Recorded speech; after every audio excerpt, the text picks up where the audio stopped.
Es sencillo definir a un personaje pasado solo por la época que le hizo quedar retratado en los libros de historia. Ceñir una vida entera a un período concreto permite ser más concienzudo, es innegable, pero también impide al espectador entender cómo se construyó la personalidad del sujeto en cuestión y cómo llegó a convertirse en quien fue. El caso de Adolf Hitler es todavía más exagerado, pues obviar su infancia nos ayuda a arrebatarle la humanidad. La realidad, por el contrario, es el que futuro líder nazi pasó una juventud bohemia acompañado del que, por entonces, era su gran y único amigo, August Kubizek. Antes de seguir con el vídeo, no te olvides de ponerle un me gusta y seguirme para ver más vídeos así. Definió de forma más que pormenorizada el carácter abrumador e inestable del pequeño Führer mucho antes de la Segunda Guerra Mundial. Los secretos que convirtieron a los submarinos nazis en el terror de los aliados en la Segunda Guerra Mundial, la gran estafa nazi sobre la muerte de Rommel a manos de Hitler en la Ing Kubizek, como escribió en El joven Hitler que conocí, vino al mundo pocos meses antes que Adolf Hitler, el 3 de agosto de 1888. De clase baja, su padre era tapicero y su madre era hija de un herrero, superó una juventud modesta que casi lindaba con la pobreza. Las malas calificaciones no le ayudaban. Sin embargo, había algo que el joven August adoraba por encima de todo. Una pasión que compartía con el futuro líder nazi. Su amor por las artes. Había una afición que se había ido infiltrando en mi vida, y a la que me entregué con todo mi corazón. La música. Este amor encontró su expresión visible cuando, contando yo 9 años, recibí como regalo un violín en las Navidades de 1897. Eso sería lo que le acercaría al Führer. Primera impresión: August y Adolf se conocieron, según el primero, alrededor de la festividad de Todos los Santos en el año 1904. Aunque esta fecha ha sido posteriormente calificada de falsa por algunos historiadores, en realidad, lo mismo que las memorias de Kubizek, las cuales han sido tildadas de exageradas por autores como Nedin.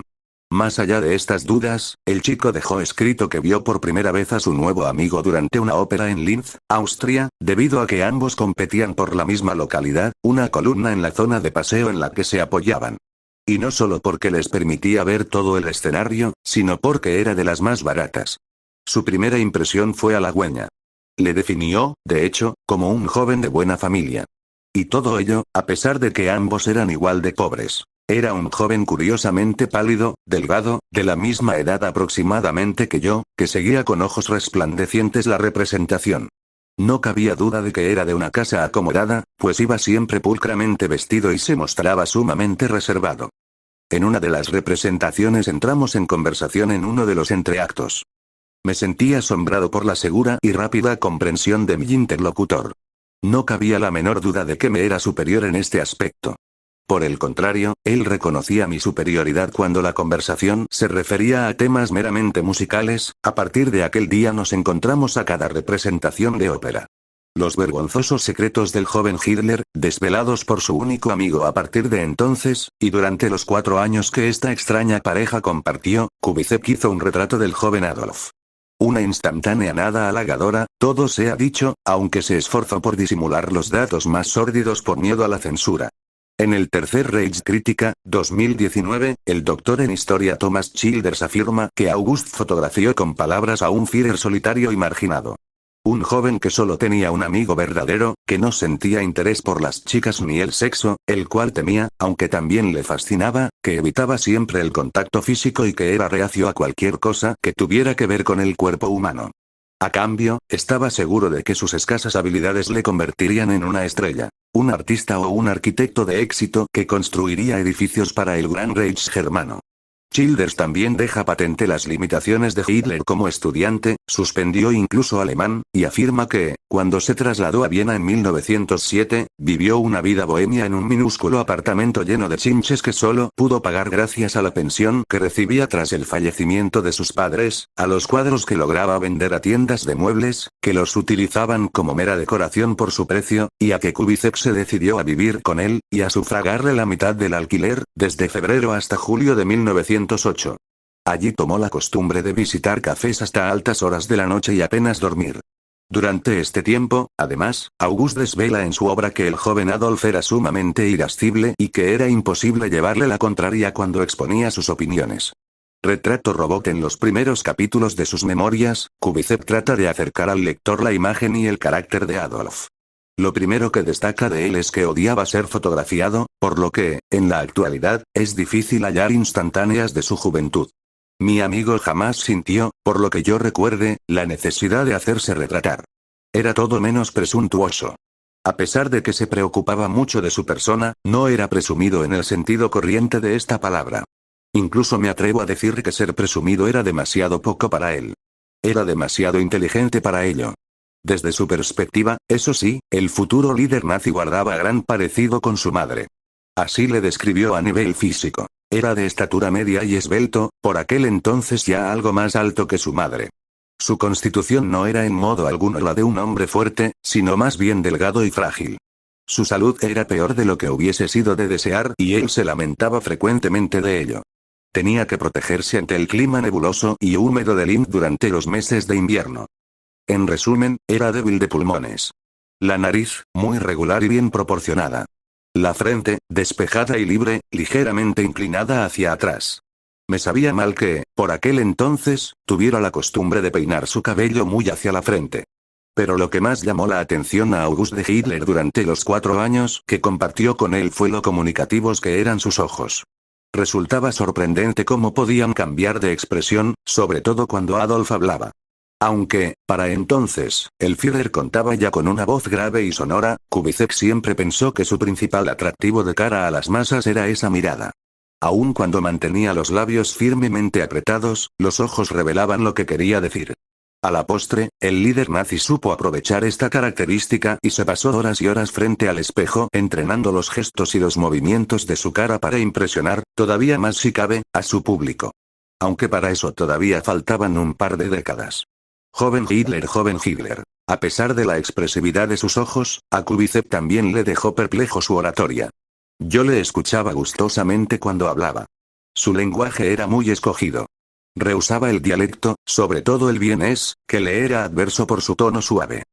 No cabe la menor duda de que mi amigo Adolf fue, ya desde su primera juventud, un hombre dotado de una fácil oratoria. Y él lo sabía, hablaba a gusto y sin interrupción. Lo cierto es que era convincente. Childers afirma en su obra que, en una ocasión, persuadió a un agente de policía de que le dejara libre después de haber golpeado a un chico y haberle causado severas heridas. Gustaba de probar su fuerza de persuasión en mí y en otras personas, añade su amigo. Sin embargo, August también dejó patente que Hitler, en realidad, no tenía capacidad de discusión, sino que se limitaba a avasallar al contrario con sus opiniones sin ofrecerle la posibilidad de dar su punto de vista. Así, cuando su amigo le respondía, se limitaba a poner un gesto de enemistad y montar en cólera. No era raro entonces que diera golpes contra las paredes y destrozara todo lo que tuviera a mano. La mayoría de las veces no respondía a lo que yo le había preguntado y se limitaba a interrumpirme con un gesto muy significativo de su mano. Más tarde, me fui acostumbrando a ello y ya no encontraba ridículo que aquel muchacho de 16 o 17 años desarrollara proyectos gigantescos y me los expusiera con todo detalle. Maniático y mediocre de los recuerdos dulcificados de August, quien apenas recriminó directamente nada a Hitler en sus memorias debido, entre otras cosas, a que los primeros que le pidieron que recopilara los recuerdos de su infancia fueron los miembros del régimen nazi, se infiere también el carácter maniático de su amigo. El futuro Führer tenía, por ejemplo, la manía de colocar sus pantalones, planchados a la perfección, en el mismo lugar un día tras otro. Según él, para evitar que se arrugaran. Y es que, estaba obsesionado con salir de casa siempre bien vestido, casi como un burgués, a pesar de que apenas tenía dinero para comer. Aunque, siempre en palabras de su amigo, eso no era un problema, pues prefería saltarse un almuerzo o una cena en favor, por ejemplo, de ir al teatro. Según August, otra de sus características más notables es que era muy serio. Una forma educada de señalar que, en ocasiones, su egolatría le hacía despreciar al resto de las personas. Las contestaciones que Kubicev atribuye a su amigo a lo largo de la obra así lo demuestran. En una ocasión, por ejemplo, Adolf no dudó en contestar de la siguiente forma cuando nuestro protagonista le preguntó por la solución de un problema determinado. Aun cuando hubiera resuelto ya por completo este problema, no te lo diría, porque tú no serías tampoco capaz de resolverlo. Los cállate estaban, también, a la orden del día. Por ello, y a la larga, evitó hablar con él sobre determinadas cosas. En el futuro dejé de preguntarle sobre temas profesionales. Era mucho mejor seguir en silencio mi propio camino. Aquello debió azuzar más el carácter rudo del joven Führer, que sentía que ganaba todas las discusiones. Durante meses residió en las calles, dormía en los parques y en los cafés que abrían toda la noche, debajo de los puentes. Durante los meses en los que convivieron en Viena, Hitler despreció una y otra vez las opiniones y las capacidades de su amigo. A cambio, le repetía una y otra vez que él llegaría a ser un gran artista o un genial arquitecto. Sin embargo, la realidad puso a cada uno en su lugar. En 1907, Adolf presentó sus dibujos en la Academia de Bellas Artes y fue rechazado. Estaba tan convencido de que iba a tener éxito que, en el momento de recibir el rechazo, este me golpeó como un rayo salido de la nada, explicó después. En julio volvió a intentarlo, pero falló de nuevo. Kubizek, por su parte, fue admitido en el conservatorio. Aquello debió ser demasiado para él. Casi sin dinero y avergonzado por su segundo y humillante fracaso en la academia, no quiso volver a ver a Kubizek. Dio el aviso, pagó su parte del alquiler y, mientras su amigo estaba todavía en Linz, sencillamente desapareció sin dejar ninguna dirección de contacto, añade Childers. Su nueva etapa no fue mejor. Ya en solitario, y sin el sustento que le daba la pensión de sus fallecidos padres, vivió como un verdadero vagabundo. Durante meses residió en las calles, dormía en los parques y en los cafés que abrían toda la noche, debajo de los puentes, en las entradas de los edificios y, a veces, encontraba refugio en los albergues para indigentes y en pensiones de mala muerte, añade el autor.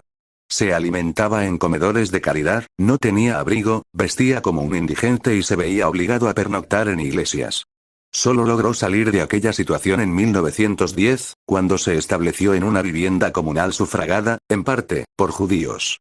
Así fue como inició su camino hacia la Cancillería. Pero eso, como suele decirse, es otra historia.